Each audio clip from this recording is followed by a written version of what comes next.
Welcome to Jank Play TCG. My name is Landon, and here we play Jank. And so there was a comment on a recent short that I put out asking, how do you build Jank decks? A beginner's guide of building weird decks. And I thought I would use my response to that comment as the topic for the video. So this might come off a little bit more pre-scripted than I normally do. I don't script anything. I feel like that comes off very naturally, actually.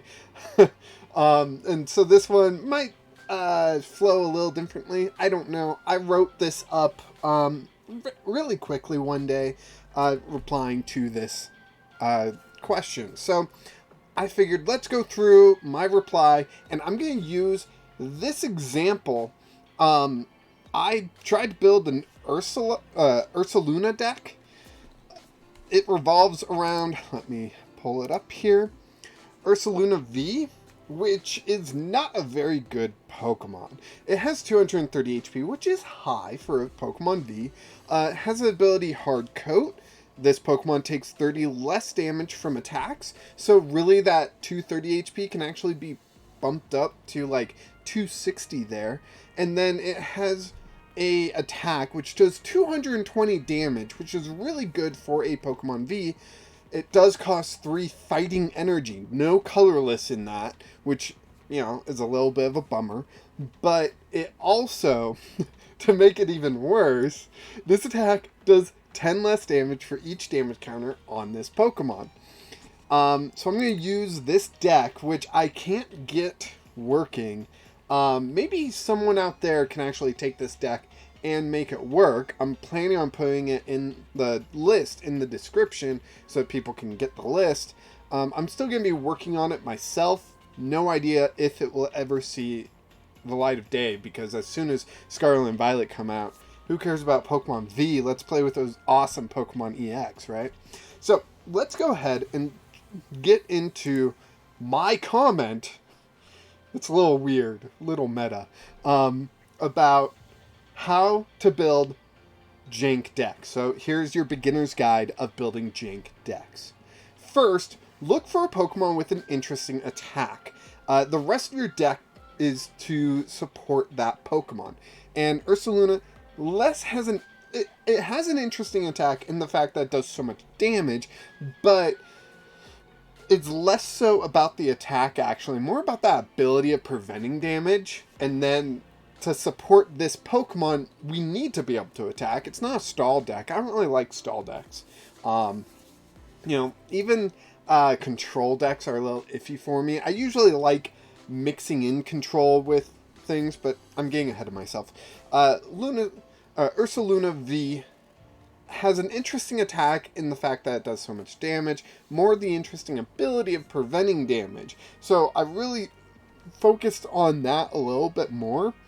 And so Ursaluna V is definitely the star of this deck. This is what the whole deck is built around. So first point there, pick an interesting Pokemon, and the whole deck is going to be based on that Pokemon. Great. We nailed my first point.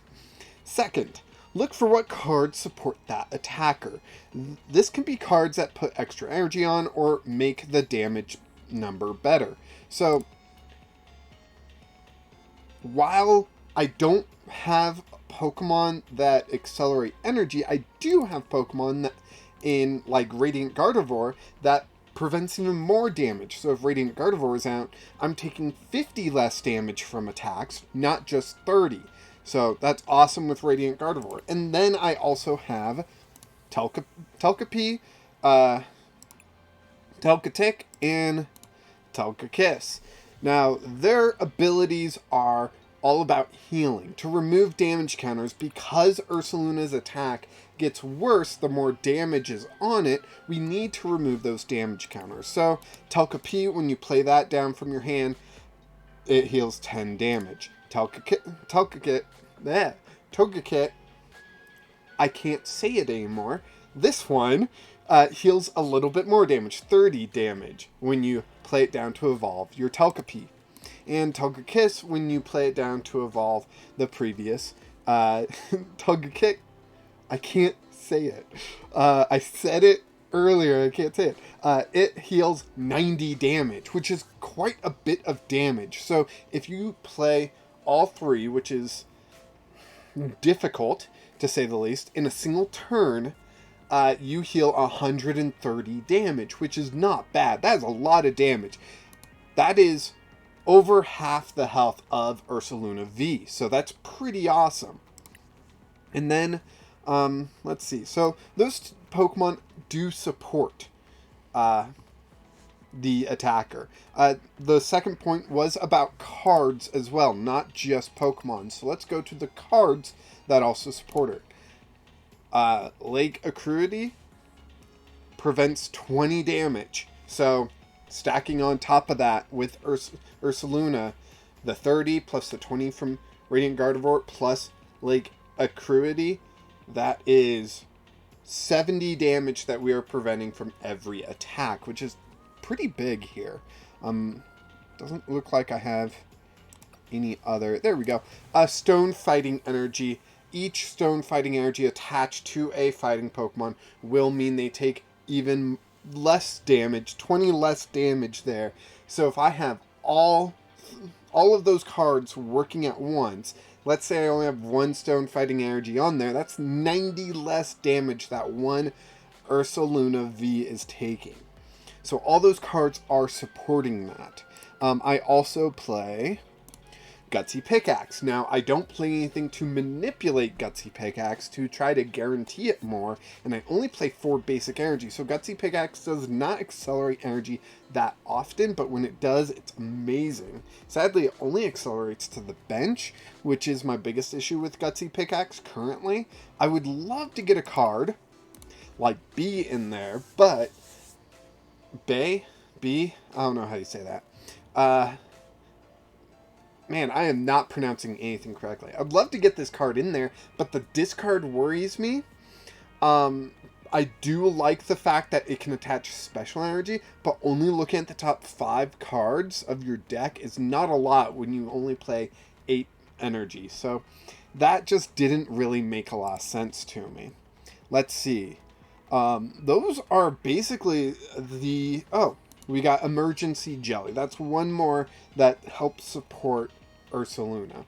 Emergency Jelly. At the end of each turn, if the Pokemon this card is attached to has 30 HP or less remaining and has any damage counters on it, heal 120 damage from it. If you heal any damage this way, discard this card. It's another way to heal. So this can heal 120, plus you got the whole Togepi line. And we got Lucky Ice Pop to heal even more. Heal 20 from the active, flip a coin if heads, put it back in your hand so you can play it down again. Flip a coin, if heads, put it back into your hand until you get tails basically, and then you have to discard it.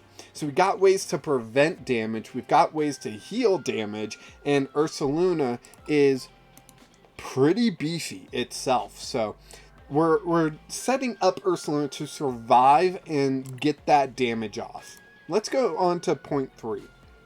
Third, add energy, enough energy to the deck to attack 3 times. Why 3? We live in a 2-prize world. Getting 3 KOs should be enough to win. If you need more than 3 attacks to get 3 KOs, add energy recovery cards. So, excellent point here. However, Ursaluna's attack is 3 energy, so to attack 3 times, that'd be 9 energy. I am struggling to find space for an extra basic fighting energy. Would really help out with Gutsy Pickaxe if I had more energy, but space, man. I can't get this deck working for a reason. However, I do have 2 Ordinary Rod to help with that. I can recover Pokemon, although I shouldn't be recovering Ursaluna V. I can recover basic energy, though, and that's going to help with that. Yeah, that is my energy recovery for my energy here. Point 4, draw. I have never played a TCG where drawing cards was a bad thing. You need to be able to draw enough to get all the cards you need. That is just kind of a generic statement there for any TCG. If you can draw cards, especially for free, go for it. You know, whether it's Magic the Gathering, Yu-Gi-Oh, Digimon, Transformers TCG, whatever TCG you are playing, if you can draw cards to get into the options that you need, it's going to be better, you know? Magic the Gathering's a little weird with draw because it really needs to be free in that case. If you are paying to draw cards, it's usually not great. So, for this, we are playing Bibarel. Bibarel is a fantastic draw engine of a Pokemon here. We also got this awesome Bidoof from, I love the art, from Crown Zenith, which basically has bench protection, which you can see I don't have in the deck. Again, deck space, it's a thing. No Manaphy in this deck. So along with that draw, I've got Marnie for some shuffle draw. I've got Serena here, and not really for the discard draw. This one's more for gusting, but the discard draw is a nice option. And we've got Avery here for, again, a little bit extra draw, and it really hurts your opponent. So any opponent that's relying on a bigger bench will be hurt by Avery. Lugia V-Star is the obvious one that one can hurt. So, you know, that was point 4. Point 5, make it all fit. You can't just throw 4 copies of everything, so trim what you can until you have a playable deck. And that's what I did with Ursaluna. I trimmed Ursaluna down to 3 of rather than 4 of. Once they knock out 3 Pokemon V, they win, so I don't really need a 4th one. That is my line of thinking there. I've got heal, I've got protection, you know, damage reducers and all that stuff, so 3 Ursaluna V is really all that I can do. Along with that, 2 stadiums. Trying to win the stadium war is difficult, but I mean, can you fit a 3rd stadium in here? Is it worth it playing a 3rd Lake Acuity instead of, say, 3 Trekking Shoes, which helps you find cards and whatnot? I don't know. You know, 1 Heavy Ball in here and 4 Quick Ball, but only 3 Evolution Incense for the evolving Pokemon, Bibarel and the Togepi line. So I really needed to trim up as much as I could here, going down to 8 energy rather than 9 sort of business. Oh, I do want to mention, I do have Scoop Up Net in here because reusing the Togepi line is so important. It's only a 2/2/2 line, so reusing that line, so important. You know, maybe I could cut down 1 Gutsy Pickaxe for an extra energy. You know, it's weird decisions like that really come down to how well is this going to work. 2 copies of Avery, 2 copies of Serena, 4 copies of Marnie. You know, one would argue that Professor's Research needs to be in here. The best draw card of the game. Right. But can you fit it? Can you sacrifice what you're discarding for what you're drawing? All that stuff comes into play here. So that is possibly the toughest line to really get past so far. 6, test, test, test, test.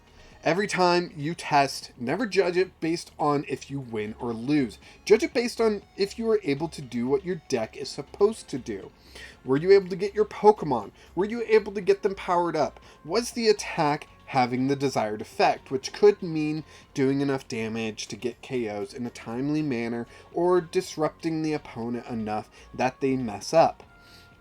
That, I think, is a huge area that people struggle with when testing Jank decks in general, is that you don't need to be winning with Jank decks. You need to be having fun with them. And if your deck isn't doing what you want it to do, what you're trying to get it to do, that is when you don't have fun, and that is the hardest moment. That is my current struggle with this Ursaluna V deck.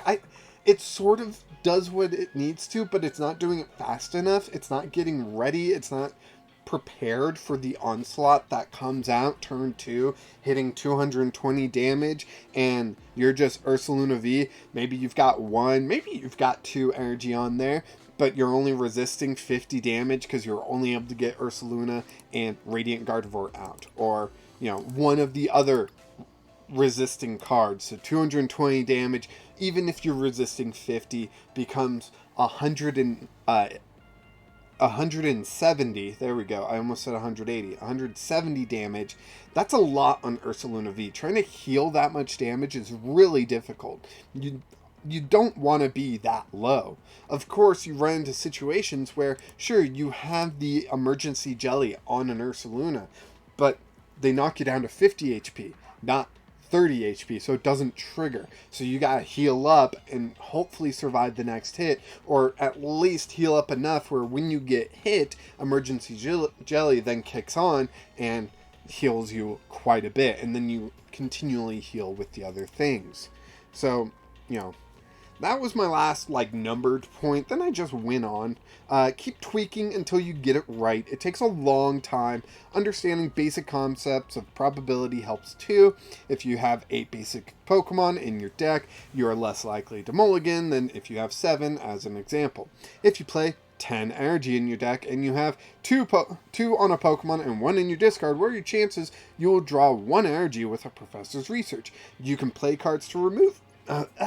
Can you play cards to remove unneeded cards from your deck to increase those chances? In what order should I play those cards to increase my chances, etc.? There's so many questions. With probability, you can math out a lot of things, and that's what the top tier meta players are so good at, that honestly I'm not that good at. I have a basic understanding of math.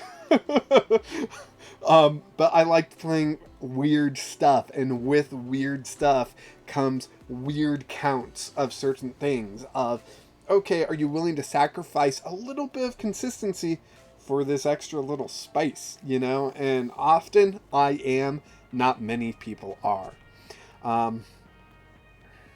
Yeah, and then just a final line saying those are my tips. And, you know, if anyone else has any recommendations on tips for building jank decks, leave them down in the comments. I would love for this to just be an ever-growing list of things that maybe I missed, or just certain ways that other people go about things. Also, if anyone can take this Ursaluna deck and make it work, please do. I will take that list. I won't even change a thing about it. If you claim it works, I won't change a thing about it. I'll play it for a little while to make sure it works for me, but I won't change anything about it. I'll just make a week's worth of videos and shout you out to it. But as I said, leave some your comments, your recommendations down in the comments of how do you approach deck building, because not everyone approaches deck building the same, and I don't even approach deck building the same way every time I build a deck.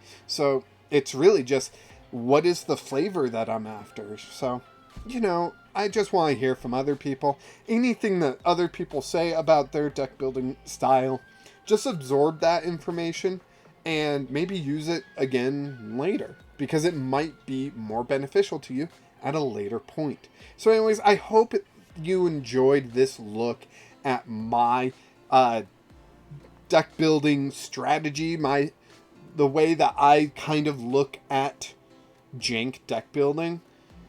Maybe it'll help you build more jank decks and have more fun, because that is kind of the point here on Jank Play TCG, is to build weird stuff and lose laughing, you know? If I could have a slogan, I think that would be it. Build weird stuff, lose laughing.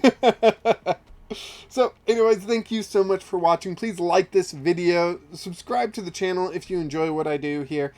I'm getting close to 100 subscribers. When I hit 100 subscribers, I think I'm going to make a Discord channel so that people can just come in, chill, hang out, talk about Pokemon.